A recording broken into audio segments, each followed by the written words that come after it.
Мээрімдүү, ырайымдуу, улуу жаратуучу Аллах Таалага мактоолор. Анын сүйүктүү элчиси пайгамбарыбыз Мухаммад саллаллаху алейхи вассаламга салам салаваттарды айтабыз. Ассаламу алейкум ва рахматуллахи ва баракатух. Адамдын эркек, аял, ак, кара, бай, кеде, бою узун, кичине, арык, толук болуп жаралуусу, ошондой эле ал бир тоодогу кепеде эптеп тапкан бир нерсесиге ороосуга оролуп төрөлүп калуусу, же болбосо бир сарайда жибектерге оролуп төрөлүүсү бул инсандын тагдыры. Бул нерседе инсандын кыпындай үлүшү жок. Жана ошондой эле Аллах Таалага бул нерселердин пайдасы да жок. Аллах Тааланын алдында бул нерселерден суралынбайт. Аллах Таала менен пенденин ортосундагы байланыш бул анын жүрөгүндө жана амалында. İnsandın жүрөгүндөгү түз ниет менен кылган амалдары канчалык бир күчтүү болсо, Аллах Таалага ошончолук жакын. Эгерде жүрөгү кир болуп, Аллах Тааланга күнөөкөрлүктөрдү кылып жаткан болсо, Аллах Тааладан ошончолук алыс. Анткени пайгамбарыбыз саллаллаху алейхи вассалам өзүнүн хадисинде айтты: «Инна Аллаха ла яндуру иля аджсамикум ва ла иля суарикум». Аллах Таала силердин дене келбеттериңерге жана силердин сүрөттөрүңөргө карабайт. «Валаки яндуру иля кулубикум ва амаликум». Бирок Аллах Таала силердин жүрөктөрүңөргө жана ошондой эле амалдарыңарга карайт деп айтты.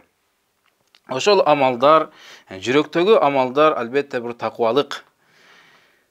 Инсандын, биз айттык, анын байлыгы, үйү, машинасы, бийлиги, ал дене келбетинин келишкендиги, сулуулугу эле эмес, бүтүн дүйнө жүзү анын колунда болуп калса дагы, муну менен инсан Аллах Таала менен эсептеше албайт, жана Аллахтын алдында бул эч нерсеге арзыбайт. Аллах Тааланын алдында ким эгерде такыбалык кылып, салих амалдарды кылган болсо, ал Аллах Тааланын алдында сыйлуу жана даражасы бийик.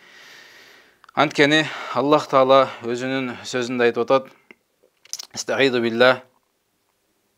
Инна халакнакум мин закар ва унса». Албетте биз силердин баарыңарды бир аял эркектен жараттык.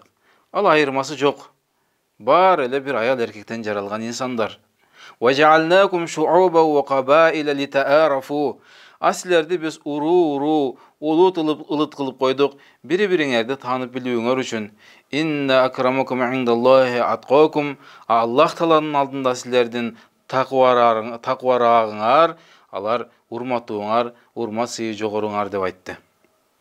Демек, инсан ал жүрөгүндөгү амалын, жүрөгүндөгү бир Аллах Таалага болгон бир ишеничин, Аллах Тааланын амалдарын, ибадаттарды кылып жатканда бир ниетинин түздүгү, мына ушул нерсе Аллах Тааланын алдында баалуу, жана мына ушул нерсе менен суралат. Жана бул нерселерди инсандан эч бир инсан тартып ала албайт. Ким эгерде Аллах Таалага күнөө кыла турган болсо, Аллах Тааланын азабы келе турган болсо, билсин, аны эч бир инсан жана эч бир нерсе Аллах Тааланын азабынан сактап куткарып кала албайт. Ошондой эле Аллах Таалага жакын болгон жүрөгүндөгү такыбалык болсо, аны эч ким тартып ала албайт. Инсан менен Аллах Тааланын ортосундагы нерсе анын жүрөгүндө, салих амалдарында. Аллах Таалага ар бирибизди мына ушундай таза жүрөк жана салих амалдар менен жолугууну Аллах Таала өзү насип кылган болсун. Ассаламу алейкум ва рахматуллахи ва баракатух.